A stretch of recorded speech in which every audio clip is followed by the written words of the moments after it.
All right.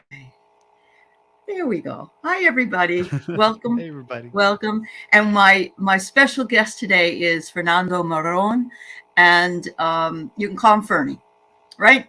Hmm. So welcome, Fernie. Yes. Thank Welcome you. to the show. Yes, I'm so pleased to have you. And he's coming to us from the beautiful state of Craig. You're there, Craig. My friend Craig is from Albuquerque, and so you are from the beautiful state of New Mexico. Hmm. And how wonderful! So thank you so much for being here. I saw that you were on with Stouffer Cavens, and it looked like you guys were having a good time. So I'm really pleased to introduce you to the people here in my group, and I know that they will just love you as much as they love the other psychics and mediums that we have. So welcome, welcome. Yeah. Thank you for that. Yeah, Sophie's a sweetheart. Yeah, that's really good. That's really good. So we were talking a little bit backstage, and I wanted to make sure that I gave you a little bit of Fernie's background and what he does. And so we're just going to do some interviewing, and then you're certainly welcome to put some questions into the chat. And remembering that, of course, we usually run about an hour to an hour and 10 minutes at the very most, Fernie. So, we'll get to whoever we can within that time period. But I don't like to keep people on for hours and hours. And Yeah, so I no, just for want you, sure. I want you to know that. Yeah. That's Yeah. fine. Yeah. So you'll be able to have a potty break, because I know I Yeah. need one. But anyway. Yes. All right. So let's see. Let's start out. I want to say hello first, though. I should say hello to the people that are already here in the chat, and because I always do. Tina Marie, I got your question already. If anybody else wants to put questions in, please help yourself and do so. And I think that I'm not going to call out individually today just because I'd like to get going on the interview, if you don't mind. But I do appreciate everybody being here. You're all wonderful, and I love you all very, very much. Oh, look at this. Somebody that you might know, Joe Yeah. Cariano. Yeah. Yeah. Okay. She's such Yeah. a sweetheart. So you Yeah. got somebody in the audience advocating for you. That's wonderful. That's wonderful. Hi, Anita. And so, yes, welcome to you. And gosh, everybody. All right, Starlight, I got it. So let's talk a little bit about, when did this all come up for you, Vernie? Hmm. Yeah, this started back when I was a teenager, and I think it was probably Oh, right after I started puberty, which tends to be something that a lot of yeah. people are, yeah, when you're going through that Yeah. age, your hormones are raging and you're going through a lot of changes, not only physically but also emotionally, mentally. There were stories about my childhood and when I was a toddler and things that I was doing at that time. I don't remember any of that. My first Sure. conscious experience of when I was aware of this happening was back when I was about 13 or 14. And this was due to the fact that I was watching this show called Star Trek Voyager. And Ah. yeah, and in the Uh-huh. show, coming from, I grew up in the east side of Houston, which was the hood. And for myself, I didn't have the best education in that side of town, Sure. but I was very intrigued by science and nature, and was very engaged with watching PBS. And but Mhm. I once ended up starting to watch the show Star Trek Voyager, and on the series there was a character named Cass, and Cass had this unique ability to sense things with her mind and also to move things with her mind. So it was a really interesting ability, and it was due to the fact that her species on the planet she lived, they all lived underground, and they had lived this way for centuries, because of a cataclysmic event. So they only knew themselves to be a certain way. She decided to leave and venture off and just find her own way with the crew of the ship. And Mhm. as they progressed forward on their travels, she started having these abilities just emerge, and had to understand it and figure out what it meant. What it meant. I Yeah. Yeah, I thought that was fascinating. I was so intrigued, and I began to wonder about us as humans. What are we capable of? How is this Uh-huh. possible for us as well? Are there hidden abilities that we don't have access to, or we aren't aware of, and are living in the dark ages or underground, like the people that she was the species she was a part of? And sure enough, within a week of just wondering that, and trying to figure out if this is something that we all had the capacity for, my psychic experiences started. And it first started with this fire that occurred in my kitchen. I used to go to the kitchen a lot during, and this was summer break. So summer break, I was a kid, go to the kitchen every few minutes, open the fridge, wonder if there's anything new to eat. And there wasn't. So I would just sit there and stand and like, what am I going to make? And I had a thought come in my mind. And the thought that came into my mind was my own voice. It sounded like me, but it was Hmm. calmer and very subtle. And this thought that spoke said, Fernie, what would you do if this happened? And in my mind, I had a flash of a memory. And this memory was of a fire in the kitchen, and there was flames at the stove, and the cabinets were lit as well.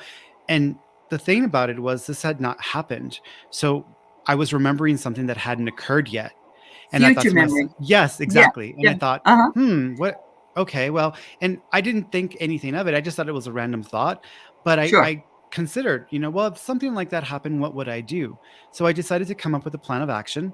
And my Hmm. plan of action was I would, if I were at the front, if I were at the doorway to the house, I would take a deep breath. I would probably not be able to see anything because of smoke. So I would take a deep breath and just walk directly forward to the kitchen sink, pulling out the water hose that's attached to the sink and then spraying out the fire, holding my breath still, and then Hmm. going out that door, because there's a door right out on from the kitchen, and that was that's the door we typically used in and out of the house, and Hmm. then get out and then make my way outside so I can take a deep breath and actually breathe before I died of smoke Sure. inhalation. Right.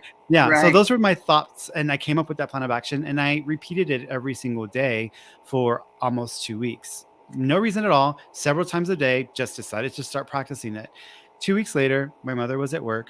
And at that time, we had a hand me down stove that was passed down by an uncle who had replaced his because he had upgraded to an industrial style stove. And our stove was electric and it had the coils on it, but the knobs wouldn't always work as well as they should. And sometimes, even if it were set on off, it would still produce heat. So Hmm. sometimes you'd have to put your hand over the coils, feel the temperature that it's irradiating, and then play with the knob until it actually turned off. It's kind of definitely haphazard, setting Yeah. ourselves up for Yeah. an accident. Scary. Yeah. Yeah. And in our kitchen, we had a smoke alarm right above the stove, which a fool thought that was a great idea to put a smoke alarm, which every time we cooked, it would go off. So we were very used to that I'm smoke sure alarm you going were. off. Yeah. Yeah, Uh-huh. it was something we were used to. So she was at work that Saturday, and I decided to make some breakfast, as I usually did on the weekends. I went and made some pancakes, and then I did what I did. I moved the pan over to the other burner, checked the stove, made sure it was hot, and then that's it. Walked to my bedroom and started watching my Saturday morning cartoons. Sure. And as I sat there watching cartoons, I still could hear the smoke alarm blaring, because it always did, and it took a while for it to kind of settle down after you Sure. finished cooking. And I noticed that inner voice come back in again, and it sounded just like me, very subtle at first, and it said, "Fernie, go to the kitchen." And he called me by Fernie, which is interesting. So I was like, "Oh, okay. Yeah. Go to the Yeah. kitchen." And I said, "No, no, I don't want to get up. I want to sit and watch cartoons and eat." And so I started Yeah, having you this did. internal Yeah. dialogue, yeah, Yeah. with my thoughts. And it Yeah. said in a louder tone the next time, "Fernando." And it said, "Fernando, go to the kitchen." And I said, no, I don't really. And so I started having this back and forth argument with this inner voice. And it felt like one of those obsessive thoughts when you're leaving your home. Did I lock the door? Oh God, did I lock it? And Yeah. it's just Yeah. there. It won't go away. And Right. third time, it was just loud and solid and just very intense and almost authoritative. "Fernando, go to the kitchen." And at that point, I'm like, fine, fine, I will go to the kitchen then.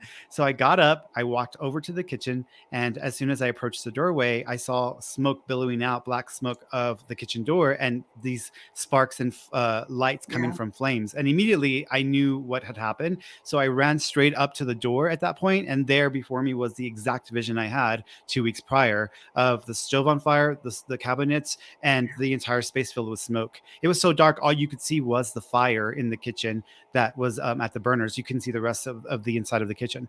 So I was like, Mhm. oh my God. And I freaked out in that moment, because when you're dealing with something that's shocking and jarring to your reality, Sure. Yeah. you're like, what do You're I like, do? you don't know What, what to yeah, do. what do I do? Yeah. Yeah, exactly. What do I do? What do I do? Yeah. And in that moment, you've been practicing, you know what to do, you know what to Right. do.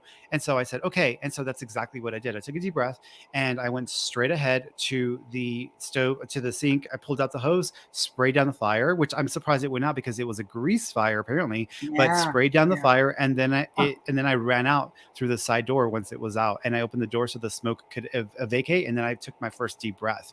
Um, I really do believe I would have died if that had not happened, because the house Yeah. at the time, we lived in the bad part of town. Every door and window was barred, and there was no way out of those windows or doors. There was no key to unbar them. They were bolted in. So the only way out was through that door in the kitchen. Sure. So had I Sure. waited longer and the flames had spread, I wouldn't have been able to get out of the house. Um, Yeah. so it saved my life. They saved my life. And after Sure. that, I continued to have more and more experiences. Another one happened a week later, but this time family witnessed it, and they thought it was kind of odd for that to happen. Yeah. That's amazing. It's funny that I had read a book called Future Memory, and Mhm. it talks a lot about that. And it's not deja vu, but it reminds you of deja vu Yeah. because you're in that particular moment. But wow, and being all there alone by yourself at the time, that must have been awfully scary.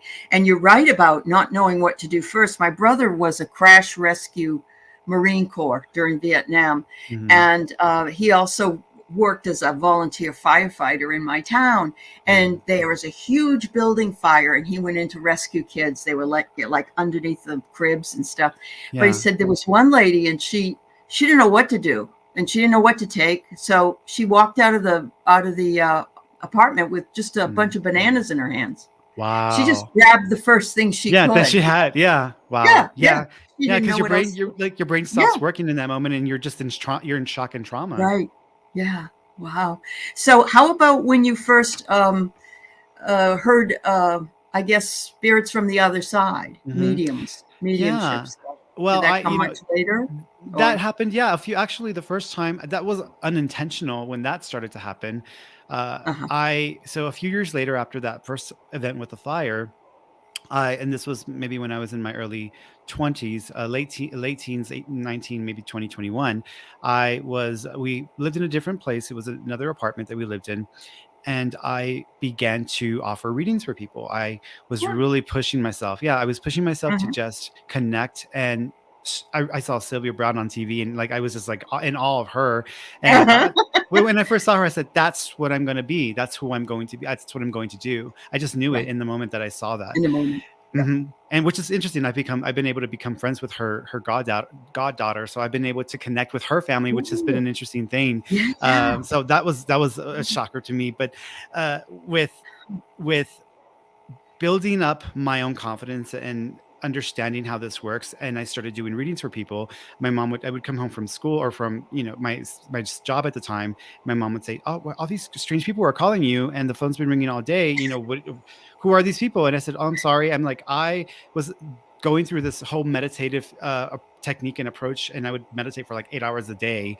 And one of my friends thought I was crazy just spending that time meditating when I could be doing something. So he said, well, let's put you to use. Let's see if all that meditating is helping you in any way." I said, okay.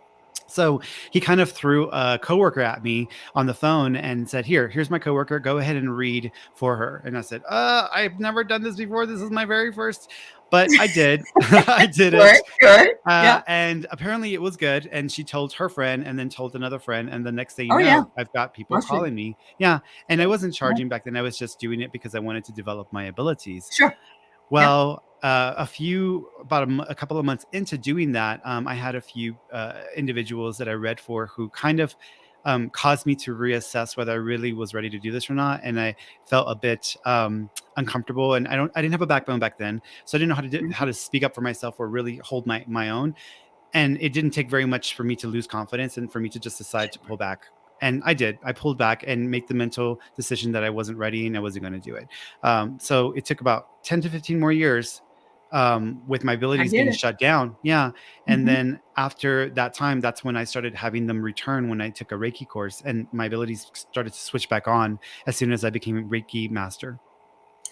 You know, it's funny that you say that because there's another guy that told me that I mean, I've been doing card readings and things like that. And I went to a couple of classes, but he said he started getting more accurate, I guess, or whatever after he took Reiki. Hmm. So I started to take Reiki, and I've only taken Reiki one, the Hmm. beginner level, but I noticed a huge difference because it's the energy work. You're changing the Hmm. energy around yourself, and you're bringing yourself more awareness, and it really was a huge difference. There really was a huge difference. And if I continue, I'm sure it would probably be even better than it is right now. Yeah. But we are not as confident because, like you said, you heard your voice. Yeah.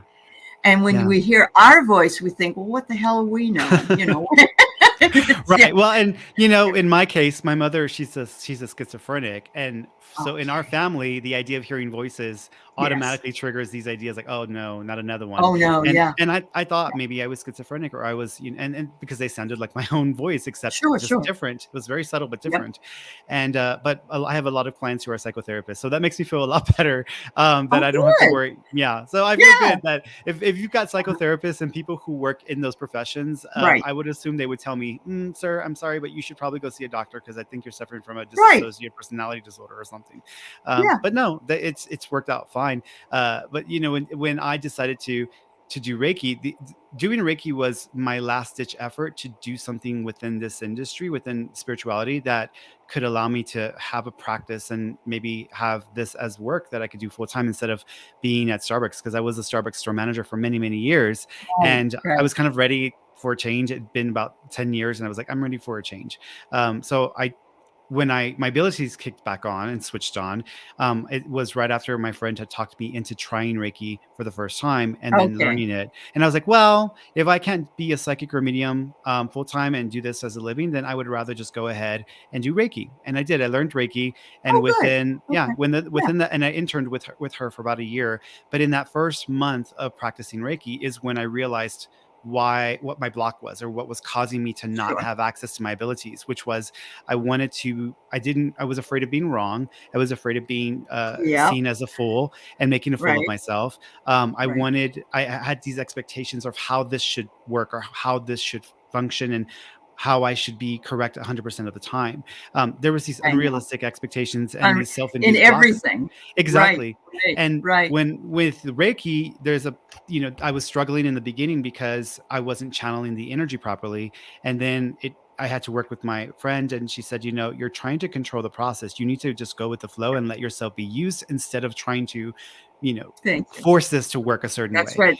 Yep. And as soon as I made that mental switch, it just switched on. My It abilities, like does. within the next day, it switched on, and I was like, "That's it. That's what I've Uh-huh. been struggling with this whole time since I turned away from Sure. this."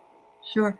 Well, we think that we need to control something when we really Hmm. can't control this. Yeah. It was like my idea of I've had tarot cards around me for years and years, but I don't feel comfortable with them because I Hmm. felt like I had to give the right answer, the right reading from them. So for Hmm. me, I switched into oracle cards, Hmm. and they're just a help for me at this point. And Yeah. I'm so much better because there's no rules. There's no Hmm. rules. They give you some Hmm. words, they give you some pictures. So that's kind of how I work. And I Yeah. don't really put myself out there as a psychic, but more of a reader. But Hmm. I understand how blocking it works. And I also understand how we have to step out of our egos and step into spirit in order for things to flow through. And it's Well, Well, yeah, I would disagree with that, just because, with the ego, the idea of the ego, I think we've been conditioned to believe that the ego is this horrible, awful thing that will keep us from being spiritual. But what I've come to understand through all of the work that I've done is that we as spiritual beings, we need perspective and we need identity to that's have a true. human understanding of things. I mean, we've left paradise to become human in a space and in a dimensional environment that has suffering. It's a part of life. It's a part of everything that we True. go through here. Yeah. So with the idea of the ego, I think of the ego as a hammer. You can use a Okay. hammer to bash a person's head in, which is why people Very true. consider the ego to be awful, Yeah. because most people's ego, that's what it's used for. It's used to hurt each other with. Sure. Or you can build a house with it if you understand the dynamics of what I purpose the love ego that. serves. So I use the ego as a tool. Okay. And sometimes when I'm not confident, sometimes when I'm feeling not myself, I've had a lot going on this past 2 weeks. And so today, this morning, I wasn't, feeling what I normally would feel like on a regular day. And I said, okay, Uh-huh. I'm going to have to tap into ego and use it to kind of get myself to a place of, I can do this. I'm well enough to do this, and I'm in a Okay. mind space to do this, and I'm going to do it well. And Okay. tap into that sense of confidence, and it affords me that. But it's a constructive tool that I choose to use it as. But it can be very helpful. It can also just completely dismantle your ability altogether. Well, I love the way you've explained that. And I would say that it's beautiful what you've said. I think I was more talking about it from the perspective of people that were doing it all for the wrong reasons. Right. Yeah. Yeah. Yeah. And Because there that's, are some yeah. everywhere, Hmm. of course. Oh yeah. Yeah. Well, in this Yeah. industry, it's about, the spiritual industry, the community. Just because we're a spiritual community doesn't mean we don't have our own hiccups. It's a bag of mixed goods, and That's sometimes right. we're our own worst enemy when it comes to spirituality and trying to evolve and be there for each other. Yeah. Yep. Very true. Very true. So Nancy Vasquez, back to the Hmm. voice idea. She wonders, what does it sound Hmm. like what we picture our inner voice to sound like, or different? And I think probably in the beginning it was your voice. So that, Hmm. from what you've said, but is it different now? Is it It is. different? Okay. As you begin to give it an opportunity to evolve within you, and you work with it, because doing this work full time and evolving your abilities is almost like swimming in different scenarios. Sometimes the current is strong, sometimes it's lighter, sometimes it's deeper, sometimes you don't see it as clearly. But in the process of swimming, you learn and you refine your ability to swim in all sorts of situations. And so Hmm. for me, with using my abilities, the more I've done it and progressed them over time, they've evolved and they've gotten stronger and more intense. So in the beginning, it was more my inner voice when I was Yeah. communicating with them, which I believe was actually my spirit guide who was telling me, "Hey, Fernie, Sure. you need to." Now, when I'm speaking to spirit and I'm communicating with those who are deceased, they I'm actually having a memory of a personality come through. So it's Oh, not okay. technically like a new personality Right. that's showing up out of nowhere. I've seen probably countless hours of TVs, met countless people, and my brain uses that and those memories as a way to compile and coalesce an energy for me. And so that's I how love I that. use that. And that's why I tell people, don't dismiss your thoughts, don't dismiss Yeah. your ideas, don't dismiss what's going on in your head, which, was coming back to the question that you initially asked me about spirit and communicating with mediumship. It was during one of Hmm. those moments when I was doing a reading for those people back in when I was a teenager, where I was reading for a lady and she said, I want to connect with my husband. He's passed away. And I said, oh, I've never done that before. So I don't really know if I can, but I'm willing to Uh-huh. try. Sure. And as soon as I allowed myself to just receive, I kept seeing an image of my cousin Junior in my mind. And I thought, okay, why am I seeing my cousin Junior? Why is he popping into my mind?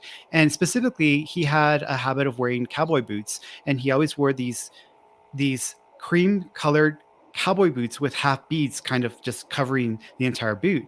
And it just would not go away. And I said, okay, I don't know if this has anything to do with anything, but what I keep seeing, and I don't understand this, is I keep seeing this image of my cousin, and I described him and I described the boots. And she says, that's exactly how my husband looks. So I said, ah, so he It's used a nice to get the memory. validation. Yeah. Yes, yes. Yeah. So he used the memory to get me there. And so I tell people, don't dismiss your thoughts, because memories can be amplifiers to understanding what you're True. what's communicating and what's coming through. Sometimes just trying to be in a quiet space and just waiting for something to come out of nothing, out of nowhere within your mind, is too much work. Why not Yeah. use the mind's ability to compile data and Sure. give you meaning and understanding through memory to get you there faster? Absolutely. I mean, you've had a lot of life experience, and of course, Hmm. the longer we live, the more experience we have. We can it's like having an encyclopedia or a dictionary in our heads in a way, Hmm. and we can cut and paste. Yeah. Yeah, we're all Oh, supercomputers, and our brains uh-huh. are the perfect Yeah, translator, but we just have to spend some time understanding the language. that's right. That's right. I love that. That's beautiful. Thank you, Fernie. Mhm. Wonderful way to do it. All right, so I'm going to go ahead and put some questions up. Thank you for all that you've given me. I could probably just chat with you for the next 30 minutes, but I know folks would like to ask some questions. So Sure. thank you so much. So Mm-hmm. Tina Marie wonders if she could get a message from her Uncle Mike Mm-hmm. or any family that might like to come through and give me guidance on my role. Okay, that's Hmm. what she asked for. Guidance on your role. And when she says role, what is she referring to? Is she referring to her work? Um, Tina, if you're here, please, and we'd like you to be here. Hope you are. Are you talking about your work? Are you talking about your role in the spiritual community? Mhm. Tell us if you can, and I will. And Fernie will see if he can connect with Uncle Mike. Yeah. Well, there's And actually, it's always easier to do it whenever I'm be able to talk to a person, but because it's one-sided and I'm not getting the feedback, sometimes it takes a little more yeah, effort and some sure, of time. But course it does. what And yeah, what I'm getting is, there are three. I'm seeing three males with her, so I'm seeing three males that are okay, connected to her. So I'm assuming that her Uncle Mike is one of the three. And I would say that there's two above her in age range, so I'm assuming my Uncle Mike is one of them. There's another one that's to the side, so this might be someone that's kind of like a peer, and then there's another okay, male that's to her side that would be appear to her as well. So you've got these three males in spirit who are around her. The male to the side, though, is interesting because I know she's asking about Uncle Mike, but the male to the side, it's kind of an energy that I want to bring to her attention because I feel like this individual is sure. wanting to acknowledge the struggles that they endured in their lives. They might Oh, have even brought about their own demise because they're kind of pointing the finger at themselves as if they caused their own passing, or they might have had some issues either with drinking or with substances that might have been a contributing factor to the situation that they were dealing with before they passed. But there's this individual that wants to just acknowledge that they are okay and they're at peace. And it was just hard because people, I think, tried to help this person before this happened and no one was able to really be there. no, They might have and pushed people away. Yeah. Mm-hmm. well, she said she's becoming more involved in her family get together, and I guess it Mm. was her role in that she was interested in. With that, I would say don't be so hard on yourself because it's going to be a bit of a process to transition into doing more with family. And we have the assumption or the conditioning that the family is the most important thing and we should not go against family dynamics. We should instead Right. roll with it. And I'm of the mindset of, look, if you have a healthy family life, be a part of it and use it, work with it. Yeah. But if you don't have a family that's healthy, then you have every right to not be a part of that situation. Sure. Sure. But I think that she's doing fine. I do think that they Uh-huh. want her to focus a little bit more on being clearer and speaking up more, so that way people don't see her in a way where they can feel like they can take advantage of her good of her efforts to try to help with this. But there may That also was be there may that was also her be brother that you brought through. Oh, Her brother. perfect. Oh, Yeah. got it. So Yeah. he Okay. needed to come through, and in a way, he Yeah. needed to apologize for what happened Uh-huh. because again, this is just a lot of pain Sure. that and trauma that's attached to that. There Mhm. is a situation that may come up, Tina, in September or October, where people may try to come together, but there might be a little bit of an inconsistency because some of the family members might want to do something else instead of this event or this get together that may come up around that time, and it can get a little bit complicated. So just to do the best that she can, but at the same time, she's doing fine. She's doing fine. Take Yeah. it slowly. Yeah. That happens a lot. It seems like sometimes the only time you can get people together is if somebody passes, but Mm-hmm. that even Mm-hmm. doesn't always work out for people. Thank you, Fernie. That was great. Thanks, Tina. Good luck. I hope your reunion goes well.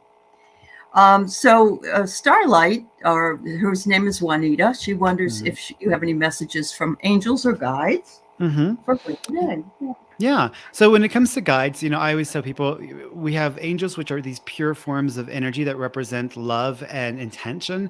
And I don't ever think of angels as people who are speaking or communicating. I think of them as like our pets or something that's got that purity level. So I Yeah. see them as the little helpers or the little representations of God or the universal energy.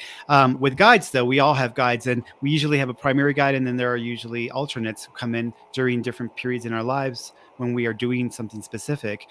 She's got Uh-huh. an alternate guide that's come in the last 2 years. There's a guide that's come in for her. I want to say the guide's name is Achilles. It sounds like Achilles. And Okay. what this guide is helping her to do is to kind of embrace being a little bit more dominating in her career path, because sometimes she isn't pushing herself hard enough, and she's not being as solid in her energy and in her confidence levels. But she knows what she's doing. She has a skill set. She just needs to trust herself and keep pushing herself. But Achilles is in the picture trying to help her to build up that level of self-awareness and also confidence that she's really going to need, because there is a shift coming with her job in about 7 months, and Ah, they may put her in a position where she might take on a lot more responsibility, and she's going to have to ask for help when she needs it, but also be clear on what she needs, and also be clear that she has the skill set necessary and she is able to do it, whether she's in fear or not when that starts to happen. that's awesome. She said yes. That's very true. Wonderful. That's great, Starlight. Oh, wow. Thank you so much. So, folks, you know that we can't do everybody's today. We're going to try, but I'm going to try to do the medium questions first while he's sort of in that space, and then I'll get back to answer some of you about message from spirit. So, Nancy Vasquez, her great great grandmother was a psychic, and I know I have gifts. It took my dad 30 years to let me know she was the matriarch of these gifts. Any messages from her? hmm And I would say everyone has this ability. This is something that we all possess. Some of us are definitely more sensitive than others. We come in a bit more hypersensitive, and we have to figure out how to live with that and how to use it if we're going to use it in our lives as work or as our life's path. When it comes to the great grandmother, thank you. So she's giving me, thank you. So she's bringing up the number two. So for me, when I think of the number two, I normally associate numbers with dates of significance, whether it be a birth date, death date, anniversary date, or date of significance connected to her or to the grandmother. But she's showing me the number two. So for me, the number two represents the month of February or the second of a month. So there might be a correlation there. She also sends birds as a symbol and feathers as a symbol to her. So I think she wants her to know that she's around her through the use of cardinals and also of feathers as well. So that's going to be a sign she sends to her. She's actually tried to communicate with her a few times. Nancy's energy can sometimes be a bit scattered, and I think that her her ability to keep her energy balanced and stable is going to need to be a priority for her, because sometimes when we're processing so much in our lives, whether it's through trauma or through frustration, stress, anxiety, if we don't have a clear way to express and expel that energy in a healthy way, it builds up within us. And we are designed to only hold so much spiritual energy. At some point, we overflow and it will spill out into its own entity. And this is when you'll start to have stuff kicking off around the home or around the property that might trigger the idea of, oh my God, maybe I've got a haunting, or maybe I've got an Uh-huh. attachment or something like this. So if she's experienced any phenomena of this nature within the last year, especially in the last 3 or 4 months, it's because it's her energy. She's triggering this. It's her own active energy that she's not processing properly. So it's become its own thing within her space. So she probably needs to work on her own anxiety, her own fears, bring that to a place of stability and balance, and that will start to dissipate some of that activity as well. And her grandmother is trying to help her to get a balance for it, because if not, it's almost like driving without a seatbelt. Mm-hmm, So mhm. mm-hmm, mm-hmm. She said all of that resonates with her. So whatever you said about her scattered energies, wow, Mhm. Nancy. Well, now you know how to fix it. That's fabulous. That's wonderful. Thank you, Bernie. That's Mhm. great. Um, so I got Pat B, who wonders if she can get a message from her dad regarding the next couple of months. Do you need his first name, or are No, you not at okay? all. Yeah, No. yeah. Okay. The intent of just knowing, yeah. Okay. When it comes to your dad, he sends ladybugs, so look out for ladybugs because they like to show up, and that may be a sign from him. So look out for the ladybugs. He's actually tried to reach out in dream form, because he makes me feel like he's tried to acknowledge, first of all, being present and that he's around, but also kind of having an apology. He's being apologetic, and I'm like, why are you being apologetic? And he almost gives me a sense of being apologetic because either when he departed, some things may not have been resolved properly or handled in the way that they should have before his passing, which might have left things a bit in the air or caused some complications and some challenges there, which is, I think, his way of acknowledging that he wishes maybe he would have handled things a bit differently right before he passed. Secondly, he's almost wanting to express emotions and share love. And but he's being intentional about it. And sometimes when a spirit does that, it's their way of saying, I may not have been the most emotionally expressive person in life, but I do love you. And I'm sorry that I wasn't able to show you enough of that. And you matter. You're so important. And so I think that he's truly trying to like express that love in that way. Also, there might be a shuffle or some changes within the home space in the next couple of months. So costs and expenses may go up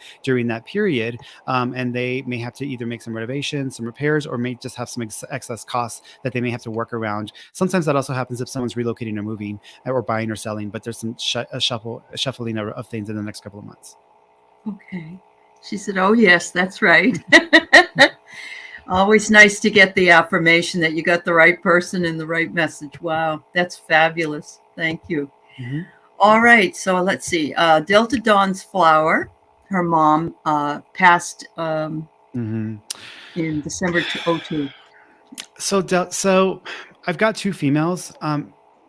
One of the females is bringing me up to the upper chest area. So my assumption would be that this would either be something connected to upper chest cancer, like breast cancer, lung cancer, or something that was significantly impacting the breast or the lungs, I believe, because that's where I want to go with this female. I'm not sure if the female that has the breast or lung cancer was the mother, or this is another woman that's present that wants to make her presence known. So she's expressing herself and saying hello, that she's around her. And then also when I ask mom, is there something that you would like to tell her?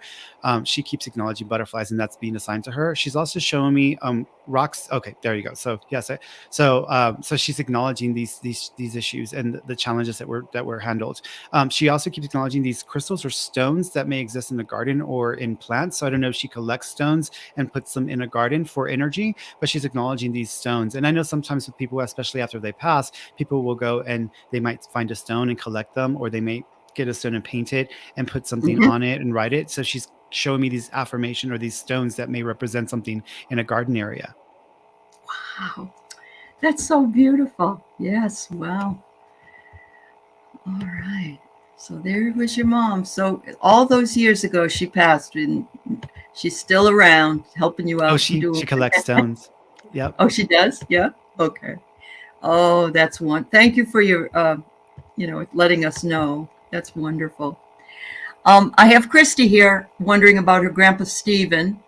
He passed nearly a decade ago. Mm-hmm. Yeah.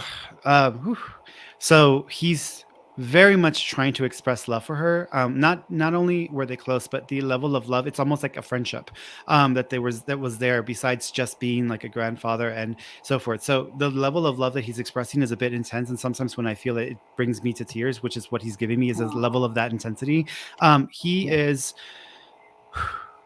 He's holding a baby. And whenever I see them holding a child, it can mean a couple of things. Sometimes it means that there was a child that might have been miscarried, lost, or terminated. And if that's the case, he would be acknowledging that the child is with him. If she's been trying to get pregnant or that she's been dealing with fertility issues, he may be acknowledging, keep trying, there's a baby waiting for you. But he's holding this baby. So I'm assuming that's what he's trying to say, because he's making reference to that. He also keeps acknowledging I don't know if it's the 13th or the 15th. I want to say the 13th. So the 13th of a month may be significant, whether it be a birthday, death date, or anniversary date, or the month of, or January 3rd, which would be the other way I could interpret that number. Wow. All right, Christy, I hope you're here. If not, I hope you come back and listen. That was beautiful. That was so you could just really feel it right away, couldn't you? Oh You yeah, could feel yeah, the intensity. yeah. Going back and forth, between being a medium and being a psychic, it uses the same Yes. mental processes. So, and Right. when you feel it, you feel it. Mm-hmm. Yep. So I've got Kim says, I have entire conversations with myself, and I wonder if it's me or by higher soft. I don't know what that means, higher soft, but anyway. Yeah. So when it comes to, I don't think it's you. However, there is something here that's going on, because I feel like, so let's bring the idea of past lives into this, because what's happening here is, in one of her most prior lifetimes, she actually did not have a voice. She did not have the ability to communicate or to speak. She was missing. She had damage as a child, and so she never learned. She was never able to speak with a voice. And so in that lifetime, which might have been in France, and like 200, maybe 300 years ago, she couldn't speak. She was mute, and so she had to learn how to communicate through different ways. And so now she's learning. She's appreciating having the ability to speak, but also the inner dialogue that she has is with her kind of coming to terms with the fact that she can speak now, but she's communicating with a version of her that still exists in that time and in that space. So there's kind of an overlapping happening between a version of her that always wished and desired and this new version of her that she's essentially become in this lifetime. I wouldn't be surprised if she actually found herself being pulled into more past life regression work, hypnotherapy, Reiki, because I feel like there's going to be more opportunity for her to get involved with that. Yeah. Wow. That's fabulous. I hope that helped you, Kim. Yeah, everybody just saying, oh my goodness here. Oh, wow. All right. Let's see. We got Rhonda Rue. Wonders if you have any messages from her guides. Rhonda. So Rhonda, one of her guides, she has 3. I want to say that her primary guide is a twin that she was a twin with in a prior lifetime, and that happens sometimes. Sometimes we will trade off, and we will use each other as guides in lifetimes. And so she was a twin, and this guide is. That was a twin in one of her prior lifetimes is now her guide. So they have this very special bond, and they've agreed to switch with each other. So she's helping her out in this lifetime, and then in another, Rhonda will be her guide. And this is how they're kind of helping each other to evolve their ability to offer guidance. Rhonda's also going to be called to be a guide to other people in this lifetime because it's part of her training. She also might have more of an empathic tendency. She shouldn't limit herself to being just an empath. You can develop all of your skills. Don't ever limit yourself to just like clairvoyance, clairaudience. You can do every single skill as long as you understand the process. But she's going to be called into being there for other people in a guidance kind of way. Rhonda, please be careful with trying to be there too much for family or friends, because that may be a wasted effort. I spent years at Starbucks being a store manager, being there for my partners, my employees, and trying to help them and go above and beyond. It was never appreciated, and they didn't really make any changes and evolve themselves. So I decided to just devote all of my effort and energy with helping people to people who came to me because specifically they were ready for the change. And so Rhonda, don't waste your energy with people who are not going to appreciate what you have to offer, because they're going to suck you dry and you're going to feel exhausted all the time. So focus on the people who really will appreciate what you have to offer and do the work and build that part of it. And that will prep you for your guide, being a guide in the next. That's fabulous, Rhonda. Wow. I love that.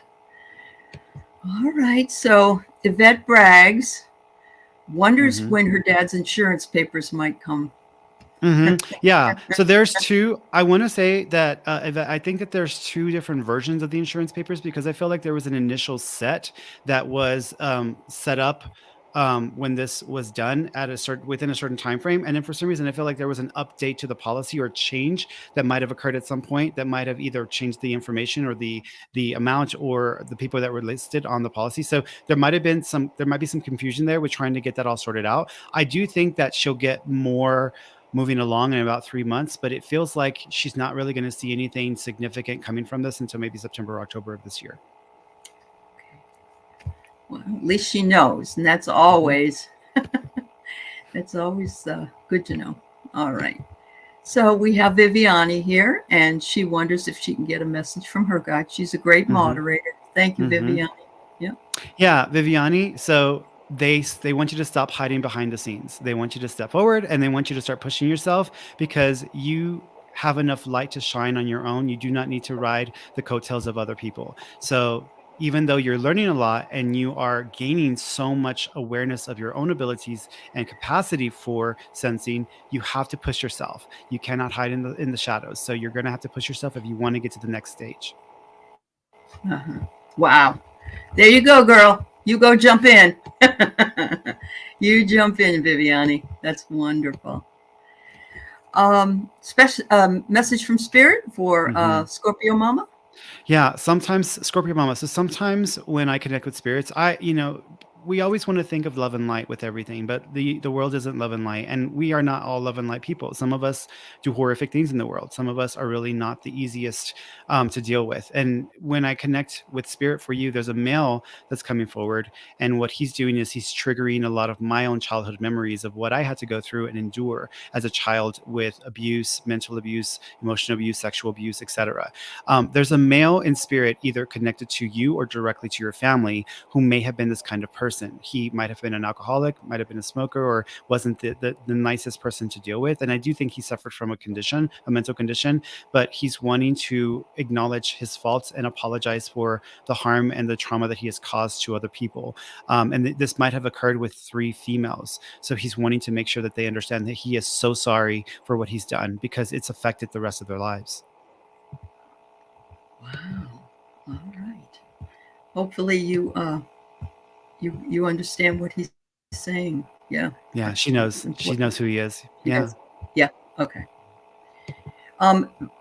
This isn't a question, but it's a question, not a psychic reading. Mm-hmm. But with the abilities you have, are you susceptible to negative energies that make you feel physically ill? And how do you heal? No? Yeah, Okay. I definitely am not. When you know yourself and you know your power and you know your worth and value, that's a form of protection. So you technically do not have to practice protection strategies or rituals if you have that solidness within you, because that is the power of everything within you. So you're operating from a place of power and of intent. And if I choose something, then I choose it, and I will not allow anything to interfere with that. And I'm very clear with boundaries in spirit. I always tell them, hey guys, I'm off the clock. Come back when I'm working. Leave me alone. I'm not gonna be like, run over by them because they just want to share the messages. And I'm like, I'm great, but I'm still human form. I've got to deal with human reality, and this is exhausting to do consistently. Even though I do a lot of it is exhausting. It is. But and you're fast. It takes a lot. Yeah, wow. It takes a lot of work and effort. I mean, in 1 week, I do about 40 to 50 private sessions, and that's not including the e-readings, which I do about maybe another 40 to 50 e-readings a week. Sure. And then on top of that, the live events that are free for people on Wednesdays and Fridays. So it's a lot of energy, and it is a lot. I have to do a lot of grounding and downtime to kind of recuperate my energy. Yeah. You got to get people tapping on your shoulder. They're all waiting, in a line as well, I'm sure. Yeah. Oh, for sure. Yeah. Oh, yeah. So Wiki wonders if she can have a message from her guides. Yeah. Wiki, so you might feel a need to want to be there as a savior or as a caregiver, either for younger people, for people, either for aging adults, elderly people, or for children or for animals. And there's a caregiver in you that is needing to be expressed. Part of this is past life related because you've had more than one past life. You did have one lifetime where you were a nurse or worked in that industry. And then there was another lifetime where she was a nun who helped with an orphanage and these children and helping to kind of give them something of home. But with these various lifetimes, we go through different processes where sometimes we do it for the wrong reasons. Being a nun, even though it was a kind thing to do, she wasn't the nicest nun, and it wasn't the easiest situation for her to navigate. She kind of reminded me of the nun from Sister Act, who was played by Maggie Smith, where she was just kind of like a bit of a prude and just not the easiest person to deal with. And then the lifetime as a nurse, she worked on patients when they were being taken to institutions and being worked on with these experimentations and stuff. So she served in these capacities, and so now in this lifetime, there's a calling that she has to be of service and to be of a loving nature. However, the problem is that in a way, she's really going to be intentional with not being aggressive or being of the type where she's mean or hurtful. So she's trying really hard not to hurt others, but at the same time, she's lowered her threshold for what she's willing to put up with, and she needs to work on being more dominant and being more intentional and standing up for herself. But she is meant to help people in any way, shape, or form, however she chooses to. It's just dependent on what she chooses. Wow. Great reading, Wiki. Yeah. Another comment here from Lauren Hunsinger. From a comment you made, I love not wasting our energy. She's been in AA for 33 years, and we've been saying that about when someone reaches out their hand, we will be there. In other words, we're not going to run after you. You have to come here and Yeah. ask for help. And so Yeah. thanks, Lauren. Thanks for Yeah, I'm that. actually, besides doing being a psychic and a medium, I also do energy coaching, and I teach people how to do this one-on-one, so they can develop their own abilities. Because my goal for all of my students is that they be better than I was, and they get further along than I've been able to get. So that's always been my goal. So anything I can do to help people with that, and I think she has a good point here, because when I am working with people and trying to help them on their path and in their journey, Mhm. oftentimes we will find a situation where a person wants the results, but they're not willing to put in the work. So they'll Sure. backtrack or they'll limit what they can do. And in that case, or in that instance, you just have to drop it and not even try anymore, and try Sure. to do anything to help that person because they're not ready for it. Let me let my mama cat out. Okay. She's Thank you. like ready to go. Whenever I start getting charged in energy, she's ready to like, oh, I can't be here. I got to, there's too much energy, because it can be very chaotic. And to answer your Uh-huh. point, in dealing with spirits and in dealing with energies that are at different levels, in order for myself to be as accurate and to bring through the level of detail that I'm able to bring through, I have to allow myself to descend into the lower vibratory state intentionally, just to feel. Because how can you Yep. help someone who's suffering if you are not connected to the Not being kind of able to feel suffering? and Yeah, connect you with it. can't relate Yeah. to it. So you have to Yeah. like let yourself get to a place where you can just feel it to Yeah. that depth, and then you can bring yourself back up with them in tow. So it is important then to mention to everybody that I have Fernie's information on the show here, but you also offer classes, Yes. is what I'm hearing, and Yeah, I and do. everybody's just loving you. I mean, Yeah. this has been a wonderful show here this today. Thank you. New Love wants a general message.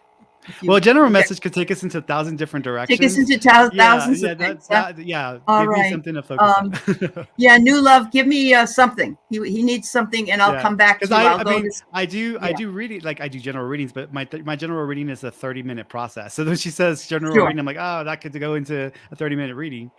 Right. Absolutely not. So put down what it is. We'll come back to you. I'll have them read for Lottie.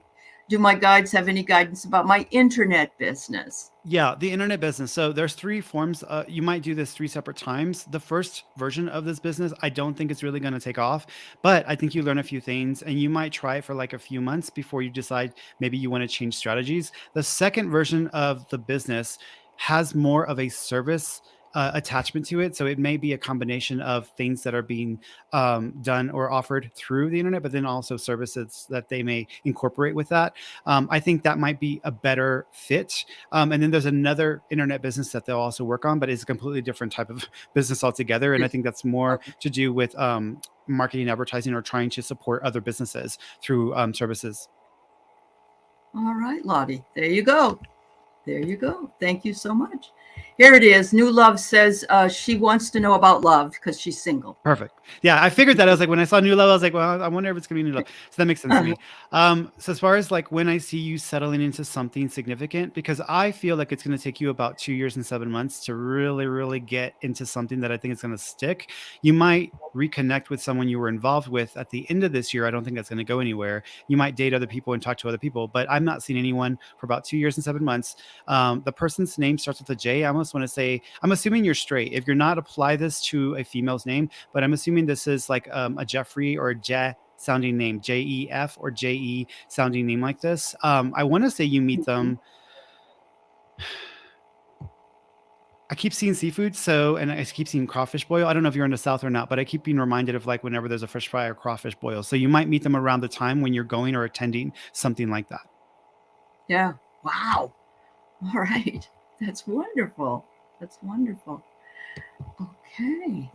Valerie, a Mm-hmm. message, I guess mostly from guides or, Mhm. her. Yeah, Valerie. So there's I'm seeing baby energy around you. So here's what I would say. When I see baby energy around someone, it could mean a few things. It either means that there's a pregnancy happening or coming up, there's a baby shower that you're going to be celebrating, or there's a baby being born. I'm assuming that either this is connected directly to you or to a situation that may come up later in the year. Because when I think of this, I'm seeing baby energy, but I want to place this at the end of the year around November, December. I'm wondering if either this is what I've been thinking this is, or what I've been assuming this is, or if this is actually a situation around a custody hearing or a custody battle with a child or a family member's child that she might have to be involved with or be a part of. Okay. I hope that makes sense to you, dear. Yeah. All right. We're almost done here. You're amazing. You're just, I'm from New England and we talk really fast and everything's really fast. And I go, and nobody likes that when you come out Yeah. west. Everybody's a little more laid back, but it's like you're channeling Boston for me here. Yeah. So Jackie lost her husband a few years ago, and she's wondering about a love reading as well. Yeah, Jackie. So the first thing, I'm seeing the number 11. So the 11th of a month may be significant, or the month of November may hold significance, because that's what I would assume the 11th means. He also keeps acknowledging thank you. He likes to knock or on the walls, or kind of bang a little bit to try to get her attention, because she can be a little stubborn and get caught up in her head to where she's not being aware or observant or in the now. And he's like trying to snap her out of it, because sometimes she can just get too caught up in her head. He also is making reference to, I think he's gotten in bed with you to lay with you and hug you or spoon you. So if you felt somebody in bed, that would be him as well. He also, he's like making my breathing feel a little labored, and then he's bringing me to my heart as well. There might have been some issues with either fluid that may have caused some issues around the lungs or respiratory system, but I'm also keep thinking of the heart.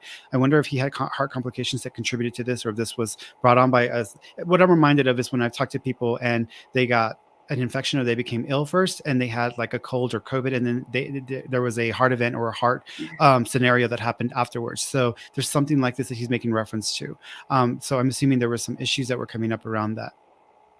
Okay. Wow. Thank you. All right. Whoops. Valerie just wanted to give some feedback. She says, maybe my son. My oldest is 31. My youngest is 12. My brother passed a few months ago, and he has a 4-year-old. Yeah, so this is she resonates with what you said. This makes sense. Yep. Yeah, this makes sense. Yep. Yep. And Jackie has felt her husband in bed. He did have COVID. Yeah, that's why. Yeah. Yeah. So I'm going to give you one more for today. I'm sorry we can't read everybody. It's just, look at how fast he's going, but that's exhausting work. So I've gotten really used to it. And for me, doing psychic readings and tuning into a person's life is like doing math equations in my head, because it's just piecing together symbols and meaning and trying to figure it all out. The mediumship part, that's the part that takes so much more energy and effort, because I'm effectively loaning my body to the spirit to use me so that they can use my faculties and get me to understand what they need me to say. And I always tell people, when I'm doing mediumship, I can effectively hold 3 consciousness within my mind. And think of it this way. Let's say that my body is a vehicle. I'm the driver. The insurance policy is in my name, so this body is mine. But when it comes to communicating with spirit, there's room for someone in the front and 2 people in the back seat. The person in the front is probably going to be louder because they're closer to me and they have more ability to mess with the dials and so forth. People in the back, I know they're there. I'm aware of them, but they don't have as much say so as the person in the front, because I'm not as focused on them as I am the people in the back. But I'm aware of them. So whenever they communicate, sometimes they come in groupings because they either have something in common or they just want to make their presence known. But you sort through those different the subtle variations of energy to kind of figure it out. I think of it like when you look at music and there's the different tones and sounds. Yeah. And that's what it's like. It's just a different frequency. So no backseat drivers. No backseat drivers. No. Okay, good. No. That's good. Hilda wonders if tell me if my great grandma knows I love her very much. Yes. So she, thank you. She absolutely loves you. She also sends birds. Doves, cardinals are going to be signs from her as well. However, there's something that's coming up that's a little bit different, to where her great grandmother is acknowledging a situation in the family where either someone might have been brought into the family and adopted in, but they're not technically biologically a part of the family. And so if anyone is doing any ancestry, they may start to realize that there's been some sort of a disconnect with some family members, because there may be some family members that are either part of the family that don't even realize that they're adopted, and may actually still have ties to there may be an opportunity to be able to connect with the other part of the family that they would have been a part of. They're also Okay. talking about a family name change. There was a name change Yes. at some point that Name might have change. triggered this whole thing. Mm-hmm. Okay. So yes. Um, definitely. Yes, Hilda says. Yes. Okay. Gosh, everybody's ran over and subscribed to you. They just love you, Fernando. Mountainstein just wonders, will her Spanish Latin audiobook be successful? So this is gonna, yeah. I think it'll do fine. I think it's gonna end up being done in two different forms of Spanish. One version of Spanish seems like it would be a bit simpler to get the book, to have the book out in. The other version of Spanish feels like it would be a bit more. It's kind of the difference between, like, I'm Mexican by nature, but my Uh, background is also Spanish from Spain as well. So there's just a different version of Spanish. But there's two versions of Spanish that this would be done with. The first version, though, seems like it was a first attempt or pass at this, and they may feel like it's not exactly what they were wanting, and they may have to go and do it again with someone else. And then I think that takes it to the next level, and that's the different version of Spanish that I think is going to be much better. Wonderful. So don't be disappointed. Know that whatever it is you have to do, we'll get there in time. Yeah. Mm-hmm. Gosh, you are amazing. Everybody is just blown away. It is. Thank you so much. Everybody loves you. Thank you. I love you, Bernie. You're Thank great. you. Everybody's saying, and I know you're going to eventually work with Kevin, the healing medium, because Oh they're yeah, like Kevin. Yeah. close here together and you know. Yeah. So that's great. That's wonderful.